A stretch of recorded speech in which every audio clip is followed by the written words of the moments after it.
8개 시와 7개 군. 지역이 주도하며 힘차게 성장합니다. 따뜻한 공동체, 가치 있고 품격 있는 삶을 추구합니다. 충남과 통하는 순간. 지금 시각은 8시 7분입니다. 8개시 7개 군은 충남의 다양한 소식을 알아보는 시간. 지금 시각은 8시 7분입니다.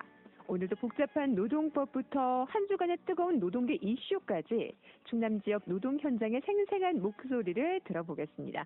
충남 노동권익센터 이상표 권익지원팀장 전화 연결돼 있습니다. 안녕하세요. 네, 안녕하세요. 이상표입니다. 네, 일하시는 모든 분들은 이 시간에 또 귀를 쫑긋하고 듣고 계시거든요. 한 주간 지역 노동 이슈, 이번엔 또 어떤 게 있었을지 궁금하네요. 요즘 덥죠? 네, 덥죠. 오늘은 그나마 조금 괜찮은 것 같은데 지난주는 30도 넘으면서 무척 더웠고. 왜 갑자기 물어보세요? 네, 이번 주는 날씨 이야기를 좀 하려고 하는데요. 날씨요? 네. 네. 요새 정말 더운 것 같아요. 덥죠. 밤에도 더워요. 네, 저도 에어컨 틀고 샀는데요. 네. 밤에 밖에 잠깐만 서 있어도 땀나고 또 아스팔트가 열기가 그대로 올라오는 계절입니다. 근데 맞아요. 이러한 더위 속에서도 계속 밖에 일하시는 분들이 좀 계신데요. 배달, 택배, 건설, 도로보수, 환경미화원 같이 실외에서 일하는 노동자들입니다. 또 발전소나 제철소 같이 현장 자체가 뜨거운 고열 작업장도 있습니다.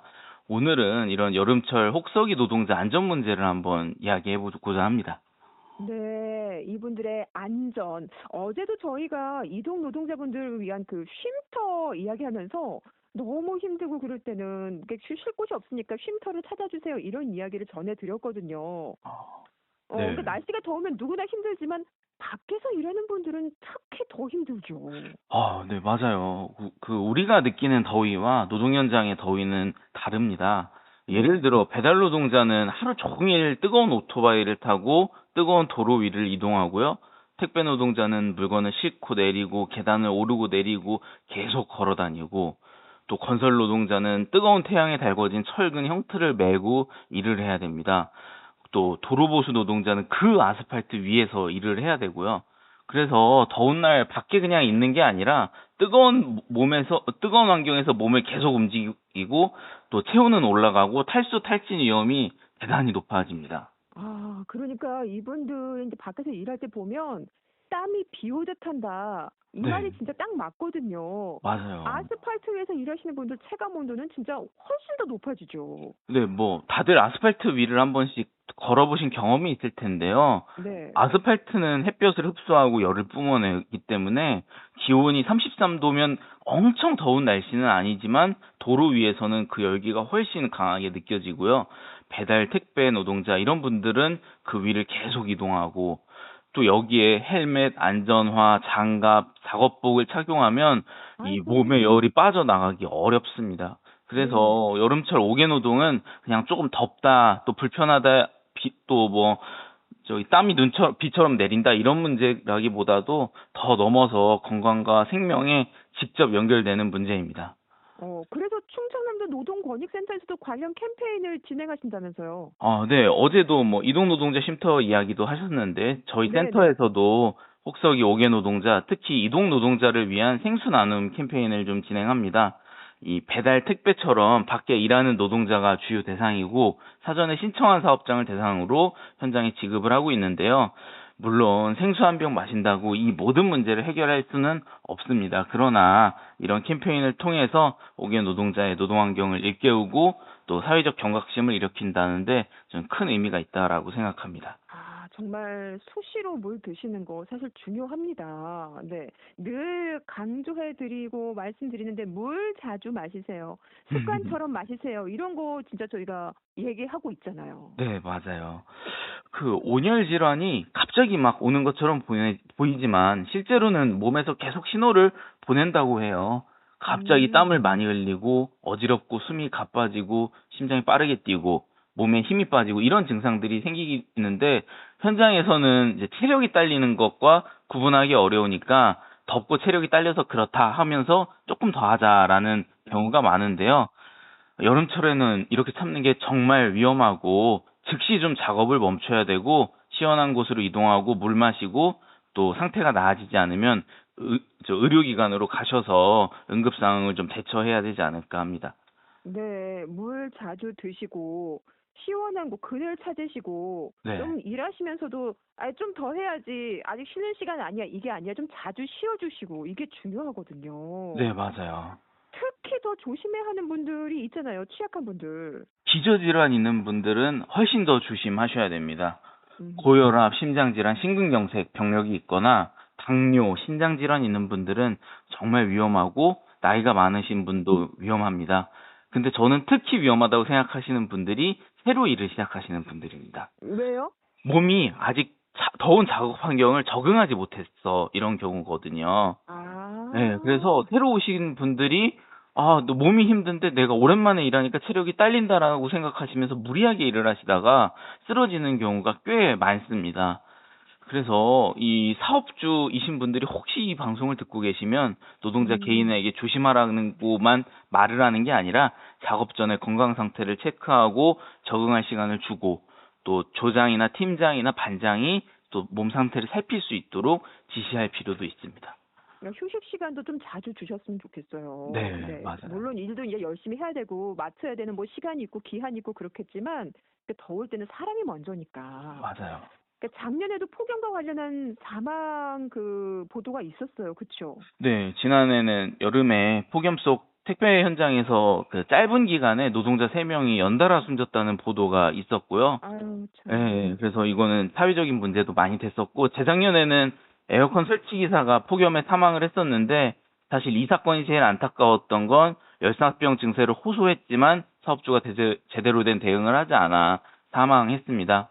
이런 사건들이 사실은 폭염 시기의 노동 강도와 위험이 진짜 노동자들을 사망으로 이를 수 있다라는 것을 보여주고 사회적으로 돌아보는 사건이지 않았나 생각합니다. 요즘은 또 날씨도 더워도 너무 더워요. 맞아요. 정도껏 해야지. 기후 위기 이런 이야기를 우리가 또 빼놓을 수가 없잖아요. 네, 예전에는 이 폭염을 며칠 지나가는 뭐 한 열흘 지나가는 더위 정도 생각했는데요. 지금은 완전 다른 것 같아요. 여름철 평균 기온도 높아지고 폭염 일수도 늘어나고 또 특히 올해 기상청에서는 작년보다 기온이 오를 가능성이 높다라고 전망해서 이 기후 위기라는 게 그냥 오늘 현장의 문제가 아니라 안전과 직결된 문제가 아닐까라는 생각도 많이 듭니다. 네. 옥외 노동자 말고 더위에 취약한 뭐 현장도 있나요? 실내에서 일하시는 분들은 그나마 좀 에어컨 바람이 나오니까 좀 안전하실까요? 실외만 문제가 아니고요. 우리 지역에 많은 발전소, 제철소, 용접 작업장 같이 이 현장 자체가 뜨거운 곳이 있습니다.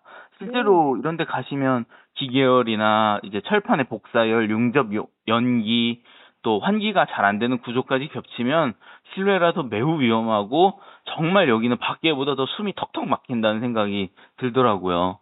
또 물류센터나 택배 분류장도 겉으로는 실내라서 햇빛을 막아주는데 환기도 어렵고 에어컨 설치도 어렵고 또 사람과 물건이 밀집해 있어서 온도가 크게 올라가서 여름에는 실외 노동자뿐만 아니라 이런 고열 작업장 또 밀폐되거나 환기가 부족한 작업장에서 일하시는 노동자들까지 좀 살펴봐야 되지 않을까 합니다.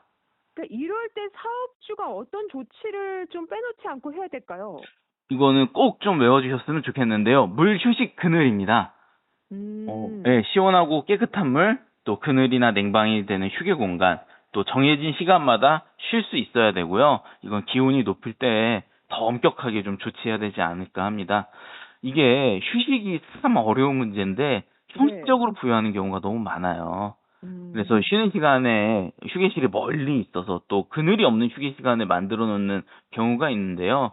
노동자가 실제로 휴식할 수 있고 체온을 낮출 수 있도록 이러한 설비들을 좀 갖춰놓을 필요가 있지 않을까 합니다. 네. 그러니까 몸이 좀 일하다가 이상하다 싶으면 어떤 조치를 취해야 될까요? 네, 혹시나 오늘 듣는 분들도 이런 일이 생길 수 있으니까 꼭 주의해 주셨으면 좋겠는데요. 이 여름에 몸이 보내는 이상 신호를 가볍게 여기지 말고 숨이 가쁘거나 심장이 빠르게 뛰거나 어지럽거나 힘이 빠진다면 즉시 작업을 좀 멈춰야 되고 노동자는 눈치 보지 않고 작업을 멈출 수 있어야 되고 관리자나 사업주도 빨리 끝내자는 식으로 압박해서는 안 됩니다. 온열 질환은 초기에 멈추면 회복할 수 있지만 늦어지면 생명이 위험해질 수 있기 때문에 사업주는 이런 기준을 정하고 증상이 있으면 즉시 의료기관으로 후송할 수 있도록 해야 되지 않을까 합니다. 네. 그 밖에도 또 어떤 분들이 위험할까? 뭐 차량에서 운전하시는 분들은 좀 낫지 않을까 싶기도 한데요. 네, 차량은 에어컨이 있으니까 안전하다 이렇게 생각하실 수 있는데요. 물론 아까 말씀드린 올연 질환은 아니지만 다양한 질환의 위험은 있고요. 택배, 화물, 버스 같은 분들은 이 장시간 햇볕을 받기 때문에 직사광선과 자외선에 노출되어 있어서 그런 부분들을 가리는 얼굴, 목, 팔이 햇빛에서 가리게 되는 선크림이나 선스틱을 바르고 활용하시는 게 좋습니다. 그래서 더위는 체온의 문제지만 햇빛은 피부 건강의 문제이기 때문에 다 관리해야 되지 않을까 합니다. 이런 건 뭐 지역사회 차원에서도 좀 뭔가를 해줘야 될 것 같은데요. 아, 네. 그 이동 노동자 쉼터 어제도 이야기했다고 하셨는데 더 예, 적극적으로 운영할 필요가 있고 예. 또 지자체가 발주하는 공사나 용역부터 모범을 보여서 안전하게 일할 수 있도록 또 휴게 시간과 작업 시간에 대한 조정 이런 것들을 통해 민간에도 확장할 수 있도록 고민해야 되지 않을까 생각합니다. 네, 우리 청취자분들께도 당부의 말씀 부탁드려요. 아, 네. 갈수록 여름이 더워지고 있고 또 폭염이 계절 문제가 아닌 거라는 생각이 많이 됩니다. 노동자의 생명과 건강을 위협하는 안전 문제인데요. 올여름 땀 흘려 일하는 노동자들이 안전하게 일하고 건강하게 집에 갈 수 있도록 지역사회가 함께 관심을 가져야 하지 않을까 합니다. 네, 자 오늘 말씀 잘 들었습니다. 고맙습니다. 네, 감사합니다. 네, 지금까지 충남 노동권익센터 이상표 권익지원팀장과 함께했습니다. 네, 여보세요? 네, 예, 팀장님, 아침 일찍 좋은 인터뷰 고맙습니다. 네, 감사합니다. 예.